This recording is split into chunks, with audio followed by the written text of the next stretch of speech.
मैं ईश्वर सिंह हिंदी की online class लेकर आपके सामने हाजिर हूँ।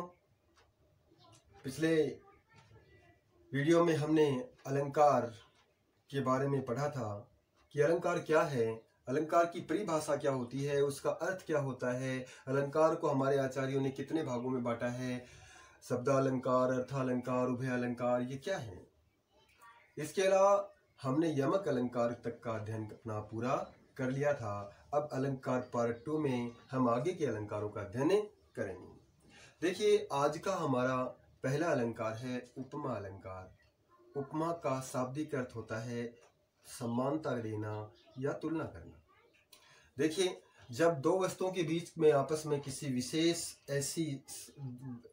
ऐसी योग्यता या ऐसा गुण हो जो दोनों में समान हो तो उनकी तुलना कर दी जाती है, उनको एक समान बता दिया जाता है, तो वह उपमा अलंकार होता है।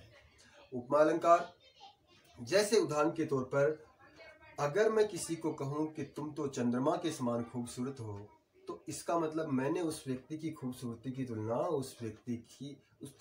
मैंने उस व्यक्ति की खूबसूरती की तुलना चंद्रमा की खूबसूरती से कर दी। यहाँ मैंने उपमा अलंकार के माध्यम से अपनी बात कही है। इसी अलंकार को हम आगे बढ़ाते हुए सबसे पहले इसकी परिभाषा की बात करते हैं। तो परिभाषा यहाँ पर मैंने लिख दी है पहले ही कि उपमा अलंकार काव्य में जब उपमेय की उपमान से तुलना समानता बताई जाती है वहां उपमा अलंकार होता है। काव्य में जब उपमेय की उपमान से तुलना समानता बताई जाती है वहां उपमा अलंकार होता है। अब उपमेय की उपमान से, उपमेय क्या होता है और उपमान क्या होता है? जिसकी हम तुलना करते हैं उसको क्या बोलते हैं? उपमेय। और जिससे तुलना करते हैं उसको बोलते हैं हमें उपमान। देखिए, हम एक उदाहरण के द्वारा उपमा अलंकार को बहुत अच्छी तरह समझ सकते हैं। देखिए, प्रभु चरण कोमल कमल से, प्रभु चरण कोमल कमल से,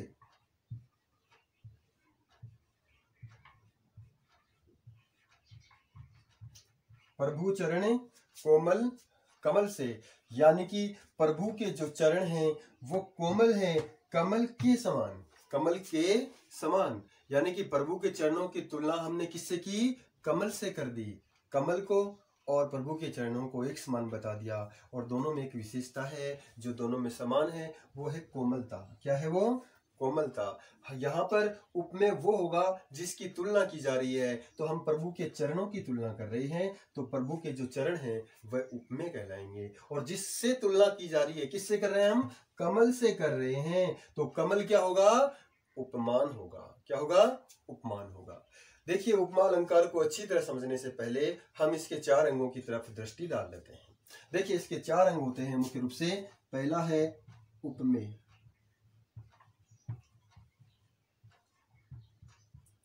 उपमेय, उपमेय क्या होता है? जिसकी तुलना की जाती है।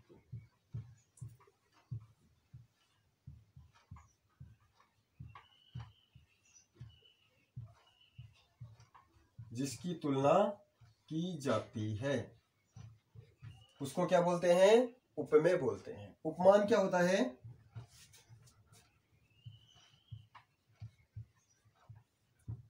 जिससे तुलना करते हैं, जिससे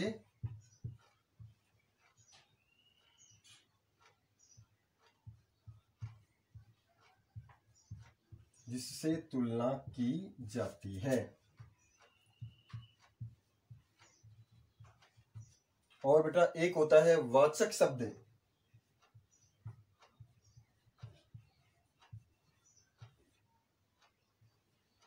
वाचक शब्द क्या होते हैं? वे शब्द जिनके द्वारा तुलना बताई जाती है। और हमेशा ध्यान रखना, वाचक शब्द का अर्थ हमेशा होता है के समान। यानी कि इसका अर्थ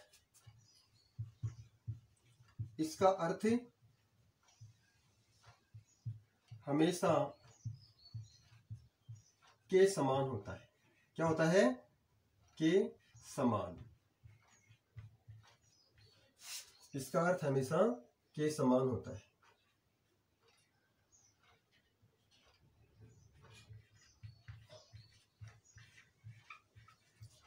प्रमुख वाचक शब्द कौन कौन से हैं? देखिए, सा, से सी सरिस सदृश सम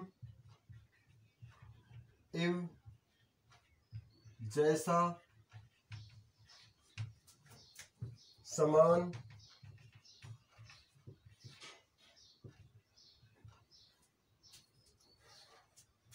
आदि। ये वाचक शब्द मुख्य रूप से उपमा अलंकार में प्रयोग किए जाते हैं। याद रख लेना, उपमा अलंकार में वाचक शब्द, अगर हिंदी अर्थ भी नहीं आता तो वाचक शब्द देखकर आप पहचान सकते हो कि यहाँ पर उपमा अलंकार है। लगभग 90% उदाहरणों में आपको ये वाचक शब्द मिल जाएंगे। देखिए अगला चौथा अंग है, वो है गुणधर्म।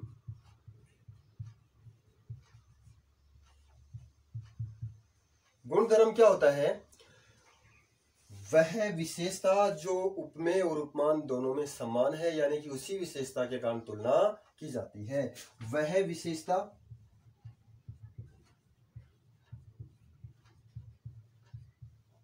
जो उपमेय और उपमान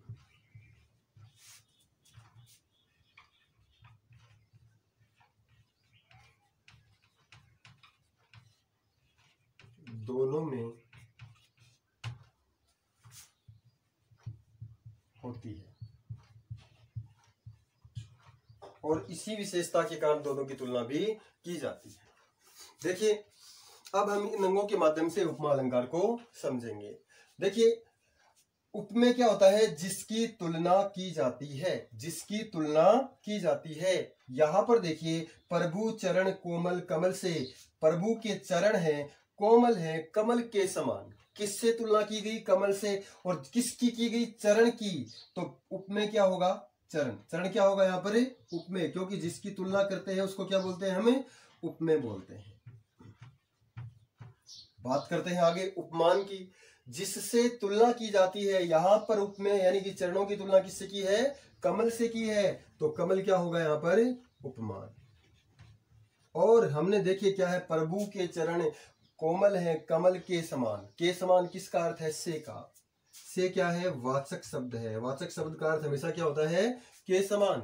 इसी के द्वारा दोनों की तुलना को बताया गया है। और यहाँ पर देखिए कोमल, कोमल वह विशेषता है जो कमल में भी है और चरणों में भी है, इसलिए ये गुणधर्म कहलाएगी। वह विशेषता जो दोनों में हो, उपमेय और उपमान दोनों में हो। प्रभु के चरण कोमल हैं।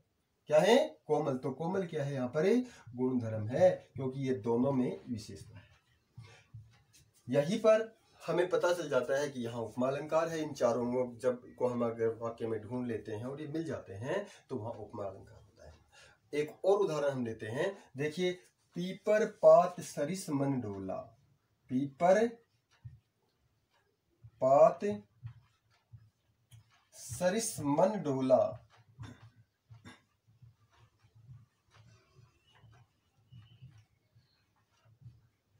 पीपर पात सरिस मन डोला। पीपर का मतलब होता है पीपल। क्या होता है? पीपल। और पात पत्ते, सरिस देखिए वाचक शब्द में है, ये रहा सरिस, ये वाचक शब्द है। इसका अर्थ होता है के समान। पीपल के पत्तों के समान मन डोलता है। मन हमेशा चंचल है, और जिस तरह पीपल के पत्ते होते हैं वो हमेशा खनखनाते रहते हैं, हिलते रहते हैं, वैसे ही मन भी चंचल है और मन भी एक जगह रुकता नहीं है। यानी कि हमेशा पीपल के पत्तों के समान मन चंचल है। तो यहाँ पर मन की तुलना पीपल के पत्तों से की है। किससे की है? मन की तुलना पीपल के पत्तों से की है। अब देखिए यहाँ पर ये इन्हीं अंगों के माध्यम से छाड़ते हैं। पीपर पात सरिस मन डोला। कौन डोलता है? पीपल के पत्तों के समान।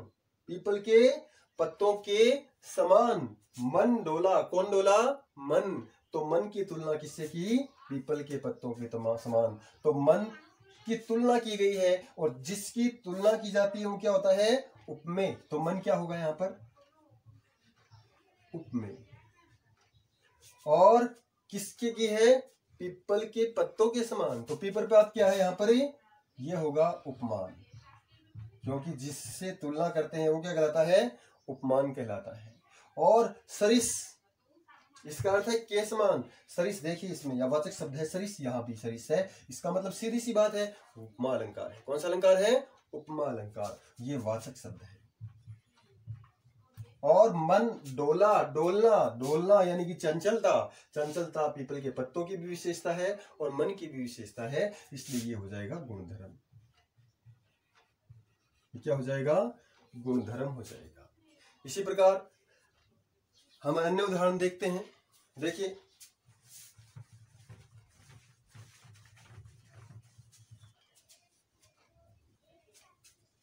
कोटि कुलिस सम वचन तुम्हारा, कोटि कुलिस सम वचन तुम्हारा,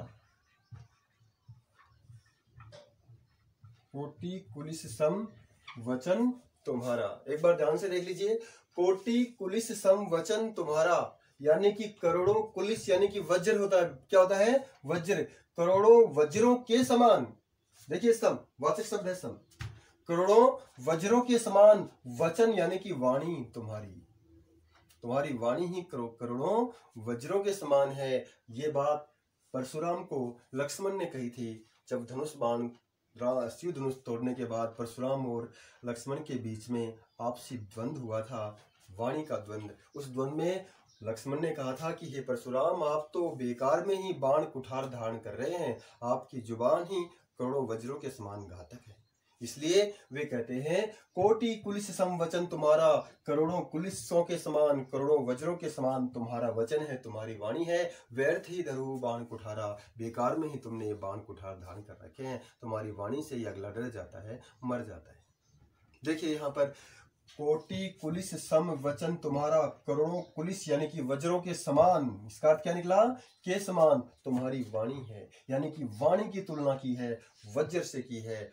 तो यहाँ पर सम शब्द आ गया, इससे आप पहचान जाओगे कि यहाँ उपमा अलंकार है। याद रखिए उपमा अलंकार में ये वाचक शब्द होते हैं और ये जवाब शब्द जहां भी आएंगे वहां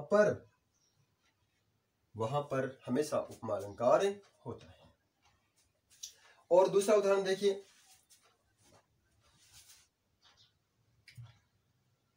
लखन उत्तर आहुति सरिस, लखन उत्तर आहुति सरिस, लखन उत्तर आहुति सरिस, भृगुवर कोपु कृषाणु।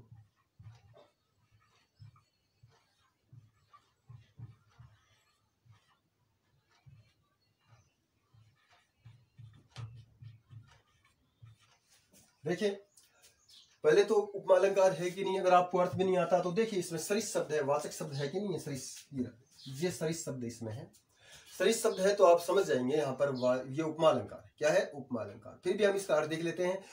लखन उत्तर, लक्ष्मण जो जवाब दे रहा था, उत्तर दे रहा था, आहुति सरिस, वे आहुति के समान थे। किसका काम कर रहे थे? आहुति का काम कर रहे थे।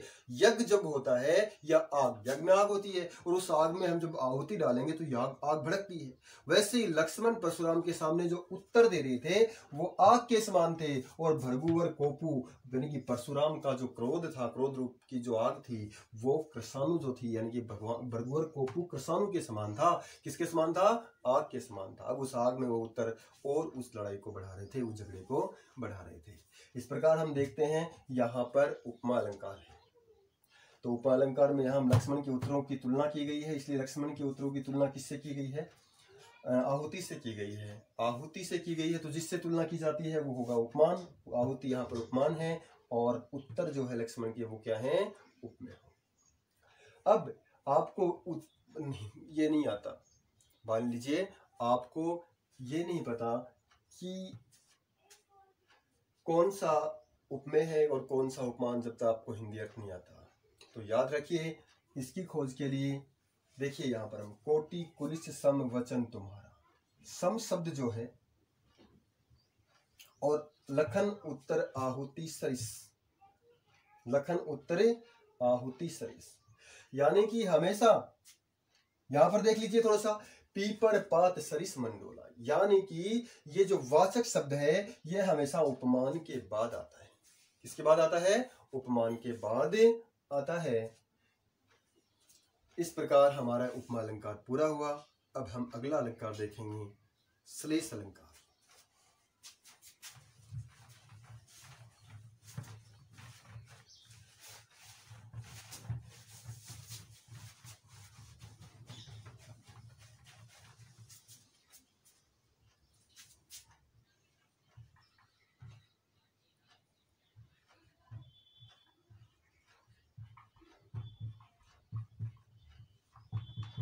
देखिए, श्लेष का अर्थ होता है चिपकना, यानी कि एक ही शब्द के बहुत सारे अर्थ चिपके हुए हों। काव्य में जब कोई ऐसा शब्द प्रयोग कर दिया जाए जिसके बहुत सारे अर्थ निकलते हों, और काव्य में जो बात कही गई है उसके लिए उसके अलग अलग अर्थ निकलेंगे। शब्द एक ही बार आएगा, लेकिन काव्य में जो बातें कही जाती हैं उसके लिए उसी शब्द के बार बार आपको अलग अलग अर्थ नजर आएंगे। वहां श्लेष अलंकार होता है। इसका अर्थ होता है चिपकना। सीधी सी परिभाषा बन गई। श्लेष का शाब्दिक अर्थ है चिपकना। शाब्दिक अर्थ क्या है यहाँ पर? चिपकना है।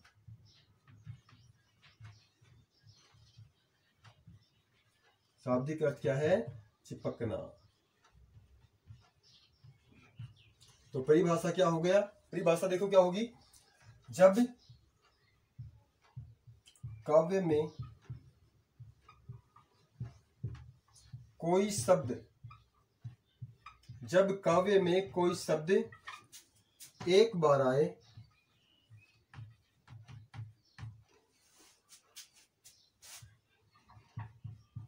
तथा प्रसंगानुसार, यानी कि कही गई बात के अनुसार उसके अलग अलग अर्थ निकले,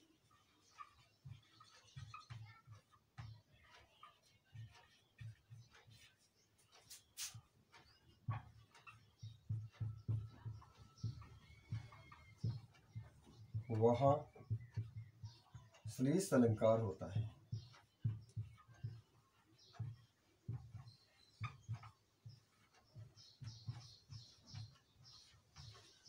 कौन सा अलंकार होता है? वहां श्लेष अलंकार होता है। अब देखिए, हम एक उदाहरण के द्वारा इसको अच्छी तरह समझ लेते हैं। देखिए, सुवर्ण को ढूंढत फिरत कवि व्यभिचारी चोर। सुवर्ण को ढूंढत फिरत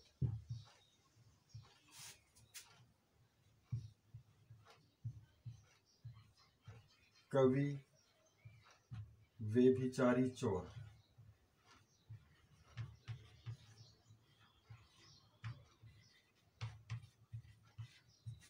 सुवर्ण को ढूंढत फिरत कवि व्यभिचारी चोर। यहां हम देखेंगे कि सुवर्ण एक ऐसा शब्द है जिसके प्रसंग, यानी कि कवि के प्रसंग में, व्यभिचारी के प्रसंग में और चोर के प्रसंग में जिसके अलग अलग अर्थ निकलेंगे। हम देखते हैं। देखिए, सुवर्ण, सु का मतलब होता है अच्छा। सु का मतलब क्या होता है? अच्छा। और वर्ण का मतलब होता है रंग, अक्षर। सॉरी, रंग भी होता है और अक्षर भी होता है। सु का मतलब होता है अच्छा और वर्ण अक्षर होते हैं। कवि है पहले, क्या है? कवि। कि सुवर्ण को ढूंढता फिरता है कवि, यानी कि सुवर्ण, अच्छे वर्णों को। किसको? अच्छे वर्णों को। तो कवि के लिए इसका अर्थ क्या हो जाएगा? अच्छे वर्ण या अक्षर। अच्छे अक्षर, अच्छे अक्षर निकल गया इसका अर्थ। अब व्यभिचारी, कामी पुरुष, जिसकी मानसिकता जो है वो काम भावना वाली हो, जिसकी मानसिकता मलिन हो, ऐसा पुरुष को बोलते हैं व्यभिचारी। गलत मानसिकता वाला व्यक्ति, ऐसा व्यक्ति सुवर्ण। वर्ण का मतलब रंग होता है। क्या होता है? रंग। और सु का मतलब अच्छा। अच्छे रंग वाली स्त्री की तलाश में रहता है, यानी कि सुंदरता की तलाश में रहता है। तो व्यभिचारी शब्द जो है इसका अर्थ निकल गया सुंदरता, यानी कि सुंदरता की तलाश में रहता है। और बात करते हैं हम चोर की, तो सुवर्ण शब्द जो है अपने आप में तद्भव है। इसका तत्सम शब्द होता है स्वर्ण। क्या होता है? स्वर्ण, यानी कि सोना। चोर घर में जाएगा तो हमेशा उसकी नजर घर में रखे सोने पर पड़ेगी, स्वर्ण पर पड़ेगी। इस प्रकार हमने देखा, एक शब्द है, इसके तीन अर्थ चिपके हैं। अच्छे अक्षर, सुंदरता और स्वरण, अतः यहाँ पर श्लेष अलंकार होगा। परिभाषा भी अपनी यही है। देखिए, जब काव्य में कोई शब्द एक से अधिक बार आए और प्रसंग के अनुसार उसके अलग अलग अर्थ निकले तो वहां कौन सा अलंकार होता है? श्लेष अलंकार होता है। यहाँ प्रसंग जो है कवि का है, व्यभिचारी का है और चोर का है, और इन सभी के लिए इसके अलग अलग स्वर्ण के निकले हैं, अच्छे अक्षर, सुंदरता और स्वरण, अतः यहाँ पर कौन सा अलंकार होगा? श्लेष अलंकार। अगला उदाहरण जो हम लेते हैं, देखिए,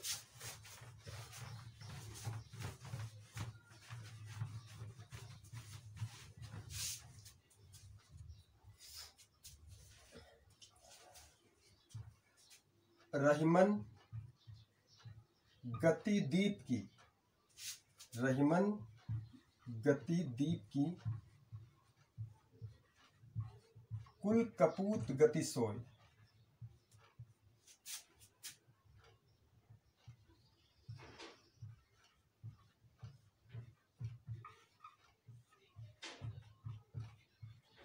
रहीमन गति दीप की कुल कपूत गति सोय, 12 उजियारो करे, 12 उजियारो करे,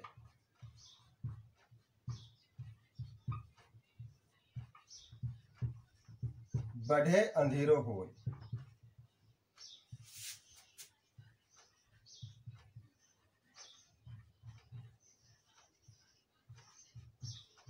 देखिए, इस उदाहरण के द्वारा हम इस श्लेष अलंकार को और भी ज्यादा ढंग से समझेंगे।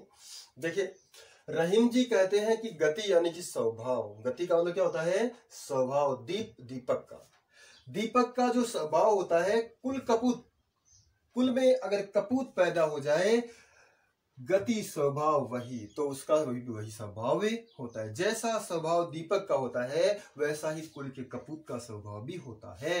क्यों? 12 उजियारो करे, बारने पर उजियारा करते हैं और बढ़ाने पर अंधेरा करते हैं। देखिए, यहाँ पर एक तो कपूत और एक दीप, दो प्रसंग हैं, और इन दोनों प्रसंगों के अलावा 12 उजियारो, बढ़े अंधेरो, इन चारों शब्दों के अलग अलग अर्थ निकलेंगे।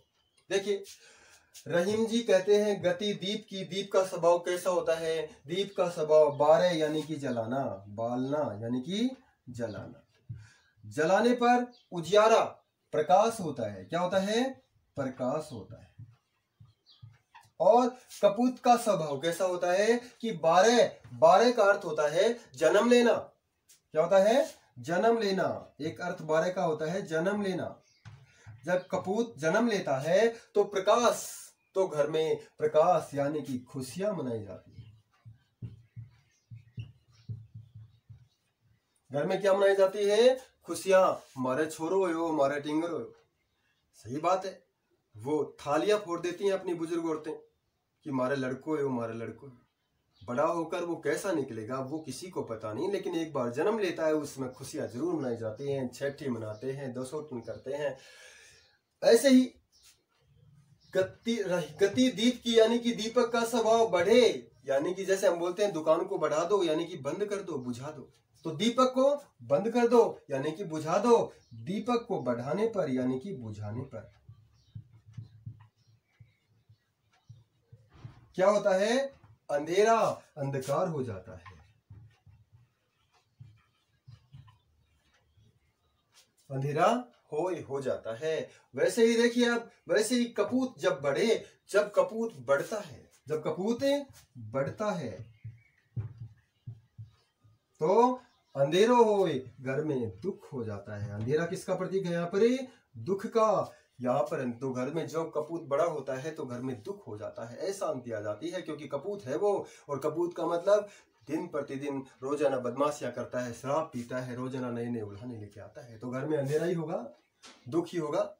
सीधी सी बात है। यहाँ पर एक एक शब्द है, अंधेरों, बढ़े, उजियारों और 12, इन सभी के दो दो अर्थ निकल रहे हैं। इन सभी शब्दों के दो दो अर्थ चिपके हुए हैं। दीपक के लिए इनका अलग अर्थ निकल रहा है और कपूत के लिए इनका अलग अर्थ निकल रहा है। देखिए, दीपक के लिए 12 का अर्थ क्या निकला? जलना, जलाना। और उजियारों के लिए क्या निकला? प्रकाश। वही 12 का अर्थ कपूत के लिए जन्म लेना और उजियारे के लिए खुशियां मनाना होता है। दीपक का अर्थ बढ़े के लिए क्या निकला? बढ़े का अर्थ दीपक के लिए क्या निकला? बुझाने पर। और कपूत के लिए बढ़ता है। वैसे ही अंधेरे का अर्थ यहाँ पर अंधकार और कपूत के लिए दुख। अतः यहाँ पर कौन सा अलंकार होगा? श्लेष अलंकार होगा।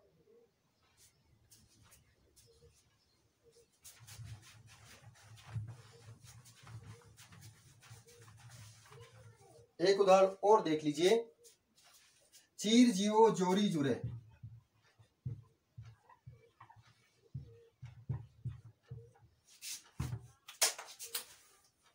चीर जीवो जोरी जुरे, क्यों न सने गंभीर।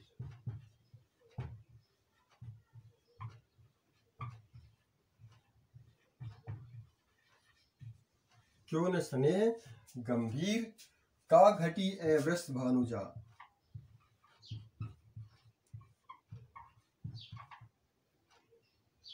का घटी ए वृष भानुजा।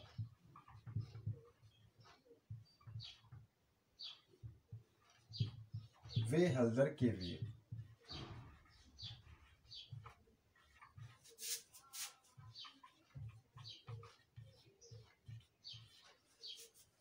देखिए, चीर जीवो लंबे समय तक जीवन जिए, जोरी जुरे उनकी जोड़ी बनी रहे।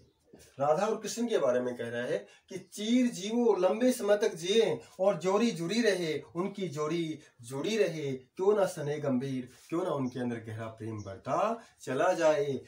का घटी, क्या कभी घट सकता है ए वृष भानुजा, एक तो वृष भानुजा का और हलदर के वीर का प्रेम नहीं घट सकता। हलदर के वीर का और वृष भानुजा का प्रेम नहीं घट सकता। देखिए कैसे नहीं घट सकता। वृष भानुजा का राधा का नाम है, वृष भानु राधा के पिता का नाम था और उनकी जा यानी कि उनके जन्म लेने वाली उनकी बेटी, वृष भानु की बेटी का क्या नाम था? राधा। और हलदर महाभारत में श्री कृष्ण के भाई बलराम का एक नाम हलदर भी है। तो हलदर श्री कृष्ण के भाई बलराम का नाम है, तो हलदर यानी कि बलराम के वीर, वीर का मतलब भाई, वीर का मतलब है भाई। हलदर के वीर कौन है? भाई कौन है? कृष्ण। राधा और कृष्ण जो है उनका प्रेम कभी घट नहीं सकता, उनका प्रेम कभी घट नहीं सकता। वैसे ही जैसे वृष भानु, वृषभ क्या होता है? वृषभ बैल, अनुजा पुत्री, बैल की पुत्री यानी कि बैल की अनुजा बहन, छोटी बहन। वृष भानुजा यानी कि वृष भानु यानी कि गाय, बैल की अनुजा कौन है? गाय। बैल की बहन कौन है? गाय। और हलदर का वीर, हलदर का वीर कौन है? बैल। हलदर कौन होता है? किसान का जो मित्र है वो कौन है? बैल। गाय और बैल की जो जोड़ी होती है वैसे ही राधा और कृष्ण की जोड़ी है, वो उनका प्रेम कभी घटे नहीं सकता। देखिए यहाँ पर वृष भानु शब्द के भी दो अर्थ निकले हैं, राधा और गाय, और हलदर के भी निकले हैं कृष्ण और बैल। अतः यहाँ पर श्लेष अलंकार है। कौन सा अलंकार है? श्लेष अलंकार है। मेरे ख्याल से अब श्लेष अलंकार आपको समझ में आ गया होगा। सीधी सी बात है, काव्य में कोई शब्द एक बार आए और उसके एक से अधिक अर्थ निकल जाएं तो वहां श्लेष अलंकार होता है। अगला अलंकार आज हम पढ़ेंगे रूपक अलंकार। कौन सा अलंकार है? रूपक अलंकार। रूपक अलंकार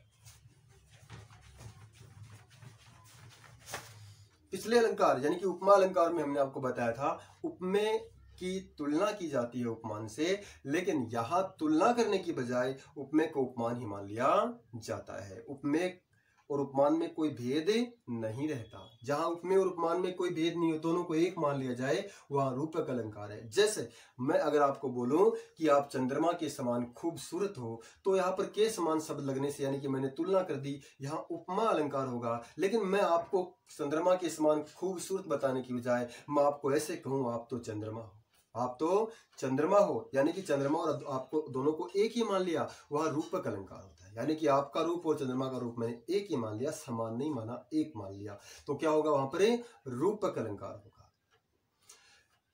जैसे दूसरा उदाहरण हम लें, जैसे इसका रंग सफेद है, मैं बोलूं इसको ये दूध के समान सफेद है, तो उपमा अलंकार, क्योंकि के समान शब्द आ गया, इसकी तुलना कर दी मैंने, समानता स्थापित करोगे। लेकिन मैं बोलूं ये दूध है, ये तो दूध ही है, तो मैंने इसको किसका रूप मान लिया? दूध का ही रूप मान लिया। अतः यहाँ पर रूपक अलंकार होगा। रूपक अलंकार की परिभाषा होगी, जब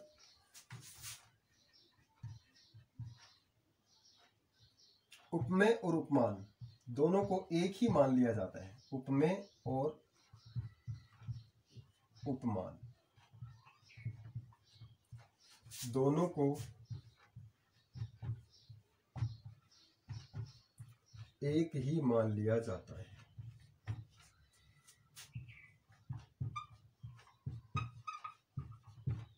एक ही मान लिया जाता है तो वहां रूपक अलंकार होता है।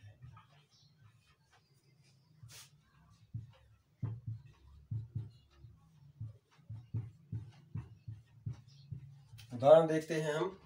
वैसे अंबर पनघट में डुबो रही तारा घट उषा नागरी। अंबर पनघट में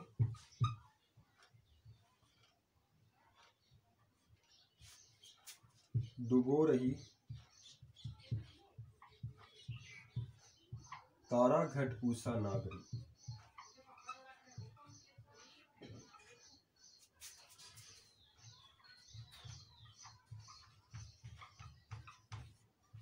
देखिए, कवि जयशंकर प्रसाद कहते हैं कि अंबर पनघट में डुबो रही है तारा घट को कौन? उषा नागरी। देखिए यहां पर अंबर का मतलब होता है आकाश। क्या होता है? आकाश। और पनघट का मतलब होता है कुआं।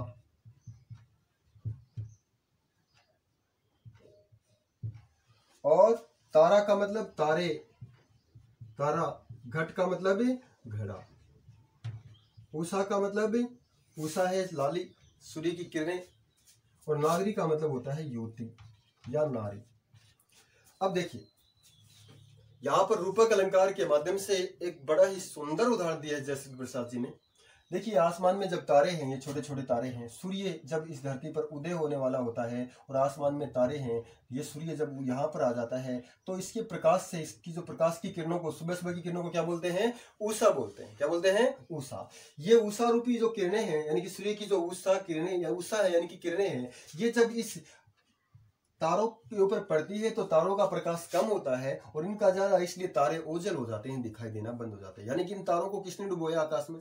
इन किरणों ने डुबोया। वही बात कवि बड़े सुंदर तरीके से कह रहा है। देखिए, कहता है अंबर पनघट आकाश कुएं में। आकाश को किसका रूप माना है? कुएं का। आकाश रूपी कुआं, रूपी शब्द लगा दिया इसने। क्या लगा दिया? रूपी। आकाश रूपी कुएं में डुबो रही है तारा घड़ा, यानी कि तारे रूपी घड़ों को। तारे रूपी घड़ों को कौन? उषा युवती। उषा रूपी युवती। कौन सी रूपी युवती? उषा रूपी युवती। कोई इस उषा रूपी नायिका है, वो तारे रूपी घड़ों को आकाश रूपी कुएं में डुबो रही। अब आप सोचेंगे यहाँ पर रूपक अलंकार है कहाँ? देखिए, यहाँ पर आकाश को किसका रूप मान लिया? कुएं का रूप मान लिया। तारों को किसका रूप मान लिया? घड़े का रूप मान लिया। और उषा को, जो किरणें हैं, उनको युवती का रूप मान लिया। यानी कि दो वस्तुओं में समानता नहीं, उनको वही कह दिया। आकाश के समान कुआं नहीं बताया है, आकाश को रूप मान लिया कुएं का। तारों के समान घड़ों को नहीं बताया है, तारों को रूप मान लिया घड़ों का। और रूप उषा जो है उसको रूप मान लिया युवती का। इसलिए यहाँ पर रूपक अलंकार होगा। परिभाषा भी यही थी, उपमेय और उपमान दोनों को एक ही मान लिया जाता है, दोनों का रूप एक ही मान लिया जाए, वहां रूपक अलंकार होता है। दूसरा उदाहरण देखिए, माया दीपक नर पतंग। माया दीपक नर पतंग भरमी भरमी इवे पड़ंत। भरमी भरमी इवे पड़ंत। माया दीपक नर पतंग भरमी भरमी इवे पड़ंत। हिंदी अर्थ इसका होगा, माया रूपी जो दीपक है उसके पीछे नर रूपी जो पतंगा है वो भ्रम में पड़ा रहता है। देखिए, जब मनुष्य इस संसार में आता है तो धन संपत्ति प्रतिष्ठा प्रसिद्धि इत्यादि के चक्कर में पड़ जाता है, और जब इस संसार से जाता है खाली हाथ जाता है। अमीर गरीब सभी एक ही घाट में जलते हैं, एक ही घाट में दफनाए जाते हैं, कोई कुछ साथ नहीं ले जाता। लेकिन ये जो माया है, जो धन संपत्ति प्रसिद्धि मान सम्मान है, ये तो माया है। ये माया के पीछे मनुष्य अपना जीवन बर्बाद कर लेता है। जिस तरह आपने देखा होगा बरसात के दिनों में जब दीपक या दिया जलते हैं तो उसके चारों तरफ छोटे छोटे जानवर जो हैं, छोटे छोटे जीव कीट जो हैं वे आ जाते हैं, वे कीट पतंगे आ जाते हैं और सारी रात उसके चारों तरफ भरमाते रहते हैं, उसके चारों तरफ घूमते रहते हैं, उड़ते रहते हैं, बैठते भी नहीं। और लेकिन वो उसको क्या उस आग को छू पाते हैं, उस दीपक को छू पाते हैं? नहीं छू पाते। वे तो उस दीपक की जो लो है उसकी सुंदरता पर मोहित हैं और वैसे ही उड़ते उड़ते अपनी जान दे देते हैं, अपने बेहोश होकर के गिर जाते हैं। वैसे ही ये धन संपत्ति, ये संसार है, इसमें आकर मनुष्य धन संपत्ति रुपये पैसे के पीछे लग जाता है, लेकिन अंत हाथ कुछ नहीं होता। आदमी बंद मुट्ठी आता है और खुले हाथ चला जाता है। उसी बात को यहाँ पर बड़े सुंदर ढंग से एक भक्त कवि ने बताया है कि माया दीपक, माया तो दीपक है। किसका रूप है? दीपक का। माया रूपी दीपक और मनुष्य पतंग का रूपक है, यानी कि उसकी पतंगा, नर रूपी पतंगा। कि माया रूपी जो दीपक है उसके पीछे नर रूपी पतंगा है, वो भ्रम में पड़कर अपना जीवन बर्बाद कर देता है। यहाँ पर देखिए माया को दीपक के समान न बताकर दोनों का एक ही रूप मान लिया, माया रूपी दीपक, माया को दीपक का रूप मान लिया और नर रूपी पतंग, नर यानी कि मनुष्य को पतंगे का रूप यानी कि कीट का रूप मान लिया। अतः यहाँ पर कौन सा अलंकार होगा? रूपक अलंकार होगा। इसके अलावा अनेक अलंकारों के उदाहरण और भी हैं और आज का वीडियो हम यहीं पर समाप्त करते हैं। आगे के अलंकार हम कल पढ़ेंगे। आशा है कि आपको वीडियो पसंद आया होगा। थैंक्स।